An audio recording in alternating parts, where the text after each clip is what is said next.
Hi, this is Jaya. In this video, we shall see the summary of After Apple Picking, a poem by Robert Frost. Robert Frost begins with an apple picker's thoughts after a day of work. Then the poem goes on to explore themes of life and death. Having picked apples throughout the day, he is tired now.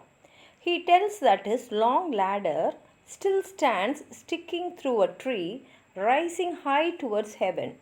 He seems to have left it there to do some more apple picking later.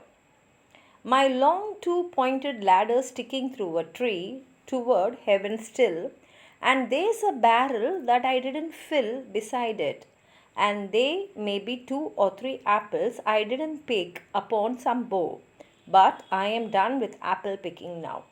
So beside the ladder there is a barrel that has not yet been filled with apples and has space so it can accommodate some more apples.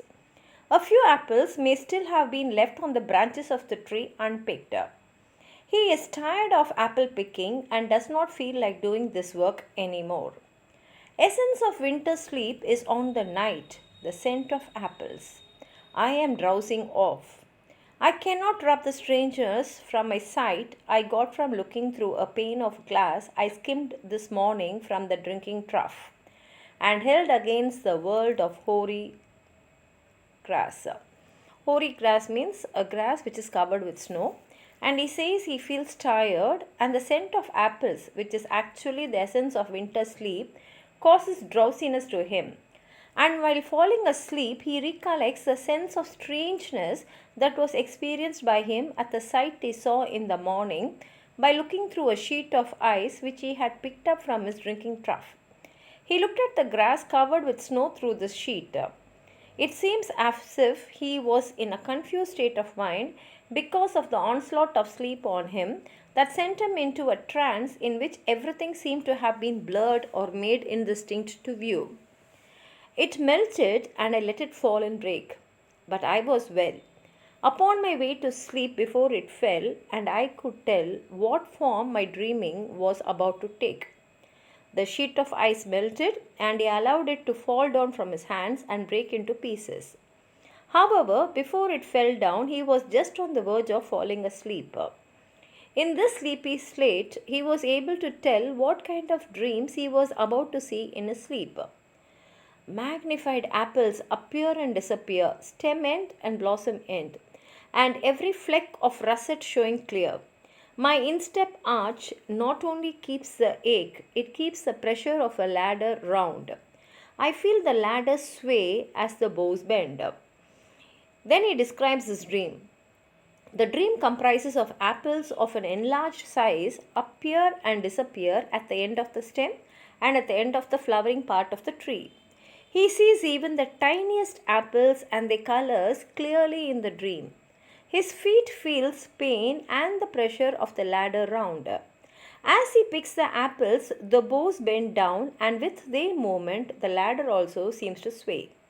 And I keep hearing from the cellar bin the rumbling sound of load on load of apples coming in, for I have had too much of apple picking.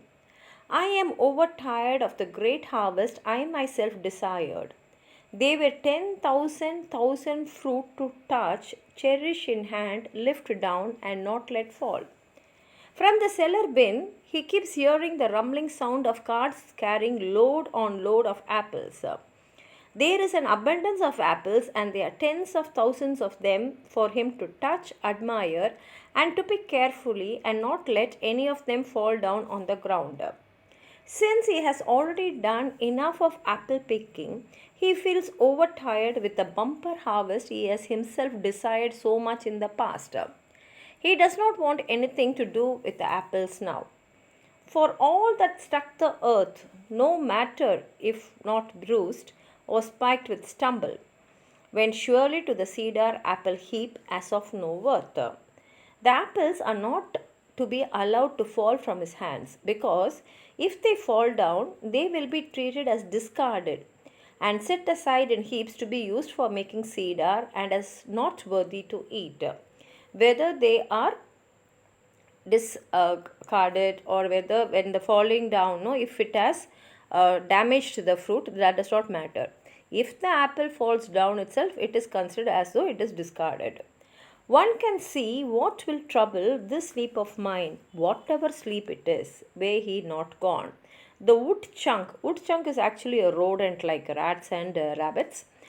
And he says the woodchuck could say whether it's like his long sleep, as I describe its coming on, or just some human sleep. He guesses that his sleep may be troubled by the awareness of the reality which has been ignored in the dream. If the woodchuck has not gone to his long sleep for the winter, it would be able to explain the nature of his sleep and to tell whether it is a long sleep, which may resemble its own hibernation, or just an ordinary sleep commonly loved by all human beings. The sleep may be a simple sleep or the sleep of death. So, here Robert Frost's poem can be even taken into consideration as though he is talking not just about sleep but about death, and how a person works throughout his life and achieves whatever he wants to achieve, but he will reach a state where he is tired of achieving, and whatever he had decided in the past he has achieved in his life, and now he loses interest in continuing his life, and so he is just longing to go to sleep, which is a permanent sleep. So it can even be taken as though an apple picker who is tired and wants to go to sleep, or it can be a man's life journey where he reaches the end of the journey and wants to end the journey. It's a beautiful poem by Robert Frost. If you want to add on anything to what I've said, please write it in the comment box. Like the video, share it with your friends, and if you have not subscribed my channel, please subscribe and support. Thank you.